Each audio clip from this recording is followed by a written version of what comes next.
My name is Wangari Grace. I am a performance storyteller. I love stories. I think for me, my motto is the world is made of stories, because I believe that stories are what make us human. And as long as you understand the story from someone else, it's really hard to be enemies, because you might disagree about what their stories are, about their way of thinking, but at least you know where they're coming from. I have been telling stories for the last about 15 years now. And sometimes they would go into the forest to chop firewood. Yes, they were quite poor, but what they had in... The truth is, I never thought there was something like a professional storyteller. And even when I was growing up, I think art had never been part of what I planned to do. So I found myself in the arts by default. I was out of school, I was looking for something to do before I go to college.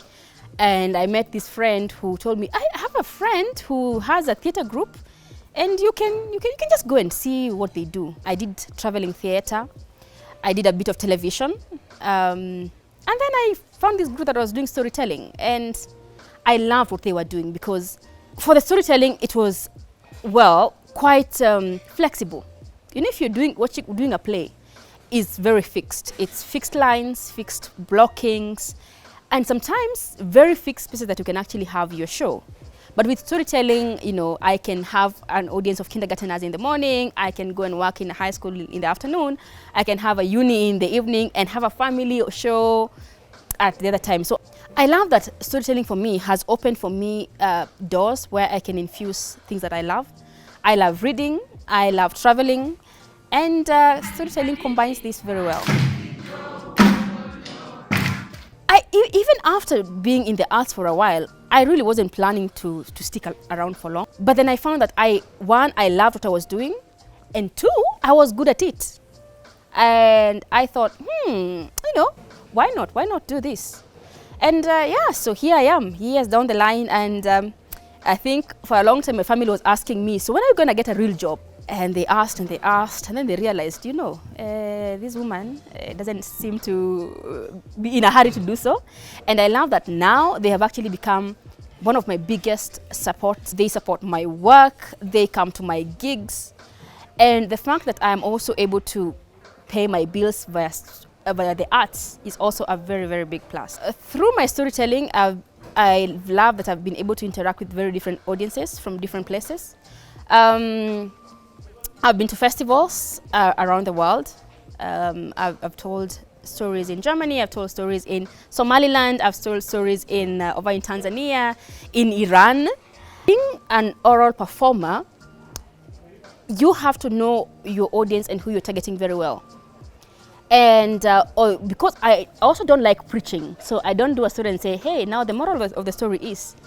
Because I think stories speak to different people in different ways, and you can pick anything you want from a story. So I love telling my stories in a very interactive way, and I tell people that I don't tell stories, I share stories, because the audience does as much as I do. So we sing together, we dance together, we tongue twist together, we laugh at each other through the performance. It's a very interactive performance. The community and the leaders and the elders took to consulting her about different aspects of life within the community. The last 2 years have been quite challenging, especially because of COVID. And what I've loved, especially with my work, is that not just me, but also even people who consume storytelling have had to sit back a bit and see how to repackage storytelling. And what I have loved is that there have been opportunities that would not have been there had there not been COVID. So the pandemic has given us a way to evolve and do things. So for example, a few years ago, talking about a performance online, I mean, how many people would actually have paid to watch a performance from your house? So you pay for a ticket and then you're in your house and then you're watching. But I think the last 2 years have also been quite eye-opening for me. For a long time, I have wanted to work with storytelling from different communities. And I was able to partner with the Bomas of Kenya here in Nairobi to be able to take people through a journey of Kenyan communities, but through their stories. And so we would tell stories from different communities. I did stories from the Kamba, from the Turkana, you know, and it was really nice because I also had to dig deep into myself and deep into their stories, some stories that I had absolutely no idea about. And I absolutely enjoyed that. The Kikuyu community did not count their wealth, including children and animals, to the last figure. I partnered with an artist, a musician from Germany, to work on stories about colonialism through storytelling and music. And it was interesting mostly because being a Kenyan, being an African, you assume that you know these things about colonialism. I mean, we studied them in school. And we went through the journeys of 5 different countries: Kenya, Tanzania, Namibia, South Africa, and the Congo. And it was the first time I was actually working with factual stories. You know, when I'm working with traditional stories, I'm safe in that I can play around with the story as much as I want. But then tell them also in a way that the audience wants to listen to them. It was a big challenge. I think it's actually one of the biggest challenges in my career so far. But I loved that my experience over the years to merge fiction with non-fiction helped this, and it worked very well. Initially, we had planned to do a show specifically for children, but then we realized that some of the things that we were bringing out in the stories, even the adults were really responding very well.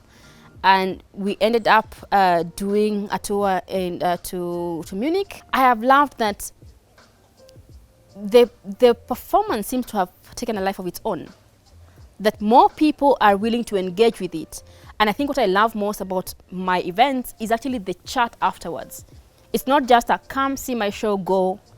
Is that you get a chance to talk, to download things afterwards and interact with your people, and you get feedback from them. And I think also how you know you're old is you walk in the streets, someone calls you and says, you know, I'm a teacher at a particular school, and about 7 years ago I was a student and you came to our school and you did this and this and this, so I'd like you to come and do the same to my students. And that of course makes me feel very honored, because it means that whatever I did had an impact, and that they can still remember that. One of the perks of the job, that you also need to be very good at researching and reading and observing people, because sometimes someone asks you, how do you get to build your characters? And I say, you know, for me, anywhere I am is a chance to build a character. If I come to a place, a restaurant, and I'm observing just people sitting around, and there's maybe someone sitting there nursing their tea or coffee, I love building stories about them. And I am also a writer for children's books. My stories in the books are very interesting because they are written with the mind of reading aloud, even to the children. And I think I'm a champion of reading for pleasure, especially because I think it's something we have lost over the years. We are reading so much for passing exams that we are not really teaching our children to just love reading for the sake of it. And I believe that reading opens a whole new world to you wherever you are. So I do write for children. I have 3 books already out and another series of about 24 books coming out in a few months that is co-authored with some other Kenyan authors. Sometimes when I talk about my journey as a storyteller, or when someone meets me and they're like, oh yeah, we saw on the social media you were performing in Iran, you were in the UAE, you were sijui where.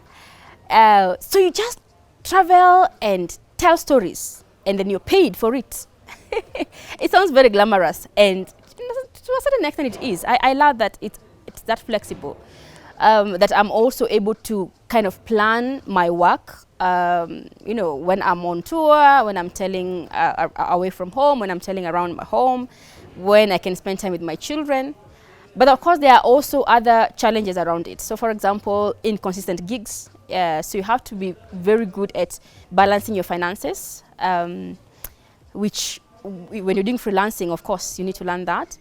And also, it's not something that you just learn and you're comfortable with it.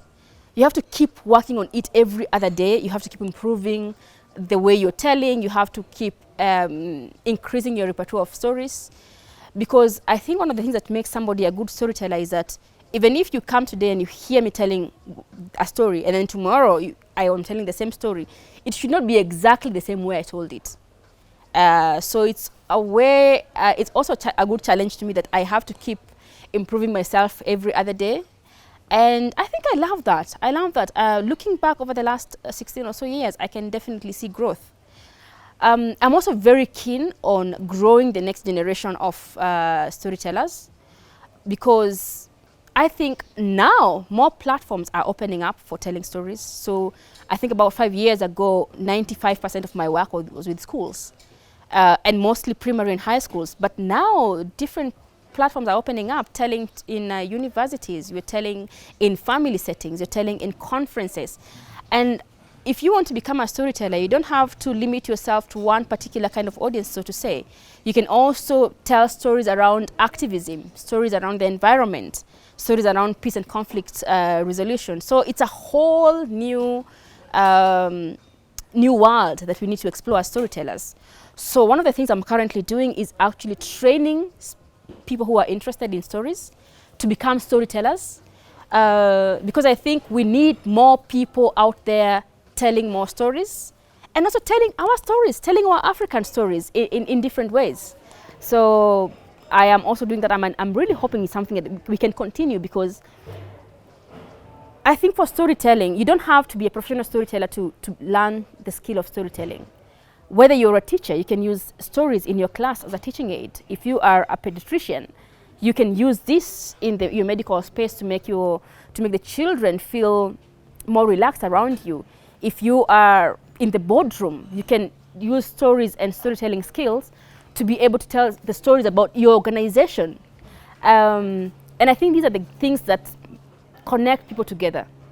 Hearing your story, and you hear my story, and we can actually find some common ground around us.